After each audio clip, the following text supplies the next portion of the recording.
A Land of New Hope by Andy Hopkins and Jocelyn Potter. Penguin Kids, Level 5. Copyright Pearson Education Limited, 2014. Chapter 1. The Open Door. "The Statue of Liberty!" Patrick shouted. "We're here, Ronan, the United States of America!" Ronan ran to the side of the ship. "It's huge," he said. "And look at those mountains behind it." His brother laughed. "They're not mountains, they're skyscrapers, the tallest buildings in the world. That's the city of New York. But first, we go there." Patrick pointed to a small island.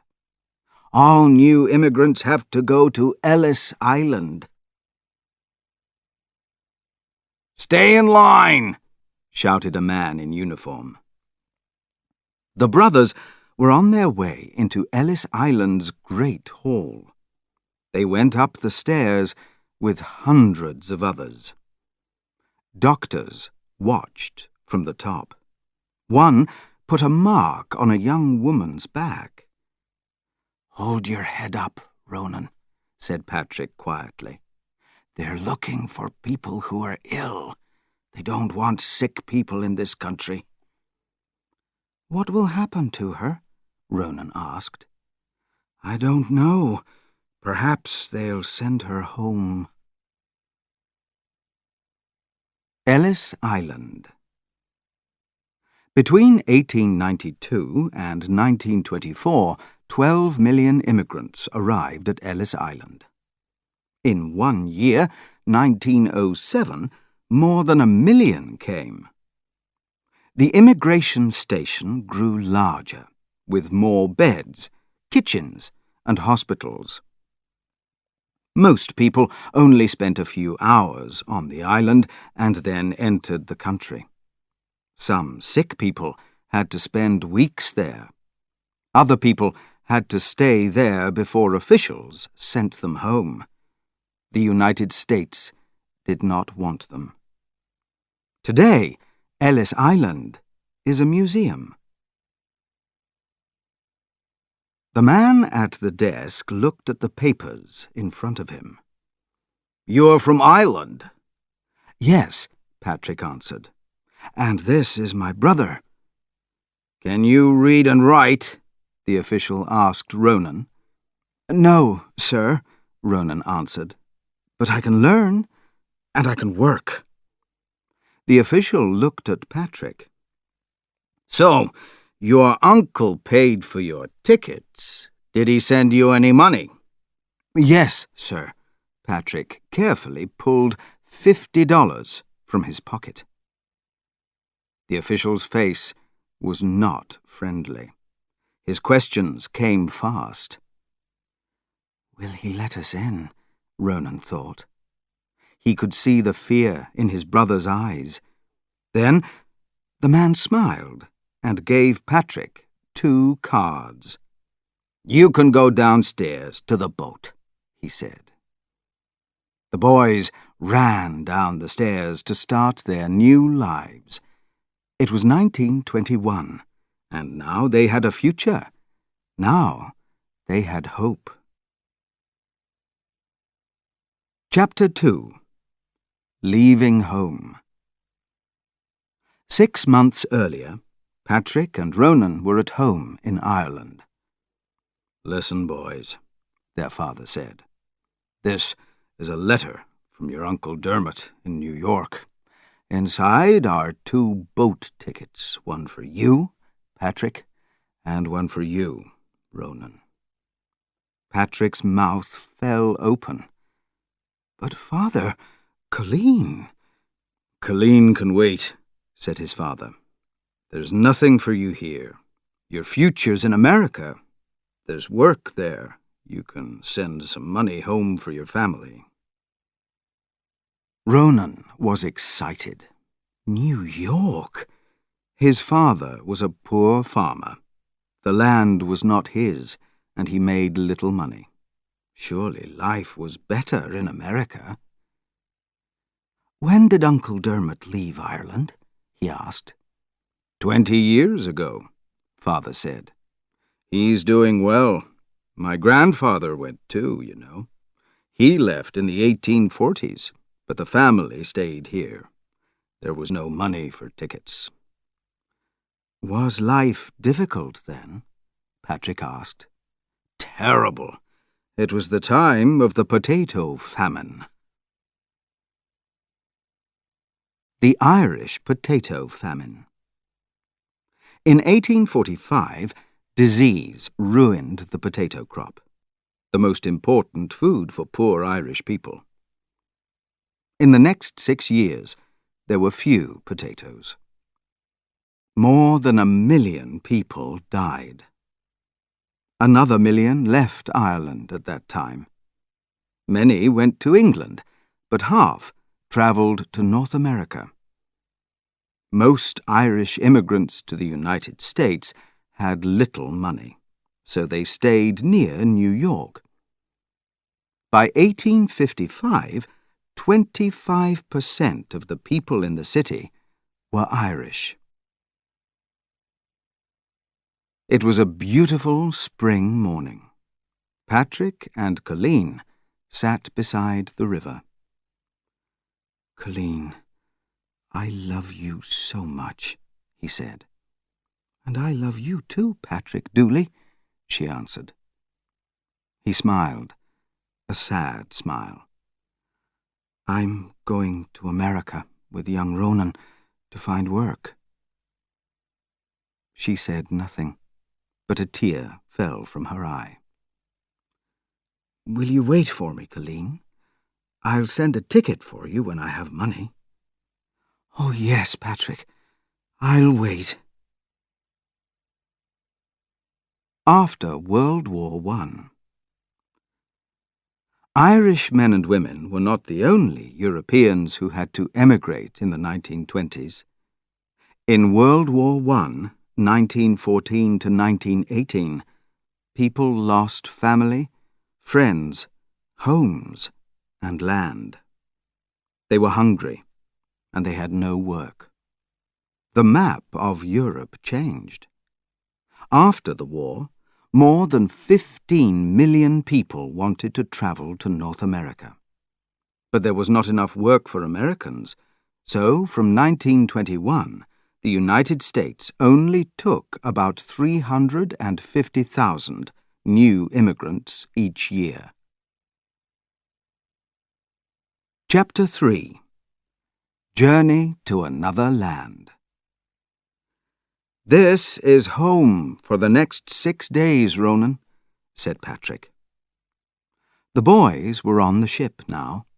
There were people everywhere. Ronan looked around him with wide eyes. "It's very big." "The Baltic carries about 3,000 people," Patrick laughed. 3,000? Where will we all sleep?" "Don't worry. You'll have a bed, and there are bathrooms and sitting rooms and food, too. It was very different when Father's grandfather travelled to America." In the 1840s. At the time of the Irish potato famine, the journey to New York was terrible. Ships brought cargo to Ireland and returned to North America with passengers. Rooms were dirty, with little air or light. People with money brought food with them. The poorest stayed hungry, and there was never enough clean water. 1 in 7 passengers died on the long journey. Over the years, more than 50,000 Irish people died on these coffin ships. The ship left Queenstown in the south of Ireland. "I'm going to look around," said Ronan later. "Okay," Patrick said. "Take your bag. There are thieves everywhere." Ronan went outside. He opened a door and went up a lot of stairs to the top part of the ship. Through a window, he could see a huge, beautiful room full of rich people. He put his bag down. "Hey, you!" a man shouted. Ronan turned and ran back down the stairs. "Where's your bag?" Patrick shouted. "Oh, no!" Ronan cried. His clothes were in it, and family photos. "Is this yours?" asked a voice. A girl of about 12, in a beautiful, expensive dress, stood in the doorway. "I'm Anna. I saw you upstairs." She gave Ronan his bag. "Thank you," Ronan said. "I'm Ronan. This is Patrick. We're going to our uncle in New York." "I'm with my parents," Anna said. "I can't stay now, but perhaps we'll meet again." Chapter 4. A New Life. "Don't be afraid, Ronan," Uncle Dermot smiled. They were on a train, high above the street, but many buildings were taller. There were cars and people everywhere. "New Yorkers are always busy," shouted Dermot over the noise of the train and the cars. The buildings outside were older now. The people in the street looked poorer. Dermot stood up. "Here we are," he said. "Hell's Kitchen is full of Irish people. You'll feel at home." Immigrant Homes. When immigrants arrived in New York, they often wanted to be with people from their country. They wanted to speak their own language and eat food from home. Many Irish people went to Hell's Kitchen in Manhattan. The city centre also had a Chinatown and a Koreatown. At one time, 40,000 Italians lived in New York's Little Italy. People from other countries had places in many parts of the city. New York was full of immigrants. "My friend Liam is a builder," Dermot told Patrick. "He's working on a new skyscraper. You can work with him." Patrick looked worried. "I want to work, but I'm a farmer. I don't know anything about building," he said. "Just listen to Liam and work hard," Dermot said. "You'll be fine. Some of the other men were Irish farmers, too." "Is the work dangerous, Uncle?" Ronan asked. "It can be," Dermot answered. "Patrick will have to be careful." "Can I work on the skyscraper too?" asked Ronan. "No, here, young man, children have to go to school until the age of 14, Aunt Nora said. "But I don't want to go to school," said Ronan. "Listen to me," said his aunt. "This is your opportunity. Learn to read and write. Learn your numbers. Learn about America. In this wonderful country, you can have a better life, but first you must study. Then, perhaps, you'll have a great future." The American Dream. Many Americans believed in the American dream, and new immigrants believed in it too. They were usually poor when they arrived in the United States, but if they worked hard, change was possible. There were, they believed, ways up from the bottom to the top of the ladder, to a good job, a nice home, and money. Your birthplace, your parents, and your past did not matter. If you wanted a great future, you could get it. Chapter 5. The Children's Story. Ronan's first day at school felt strange. Many of the children in his class were younger than him. He wanted to learn, but it was hard work. At last, the day ended. "Ronan, is that you?" He turned and saw Anna, the English girl from the ship. They talked happily. "Is reading difficult for you, too?" he asked her. "No, Ronan, I can read well. I'll help you," she answered. From that day, they were friends. Immigrants at school. In New York at that time, children had to go to school until 14 years old. 3/4 of the children had one or two parents who were born in another country. Many immigrant children lived unhealthy lives in poor flats with little clean air. They needed book education and health education. They also needed to learn about the American way of life. Schools had to be parents, doctors, and social workers. Slowly, young immigrants became Americans. "I saw you with a girl yesterday, Ronan. Who was she?" asked Aunt Nora. "She's an English girl. I met her on the ship," answered Ronan. "English?" his aunt cried. "Stay away from her, my boy. The English are no good." The next day, Ronan told Anna about his aunt's words. "My father says the same about Irish boys," she answered sadly. "But we can be friends, Anna. We're in a new country now.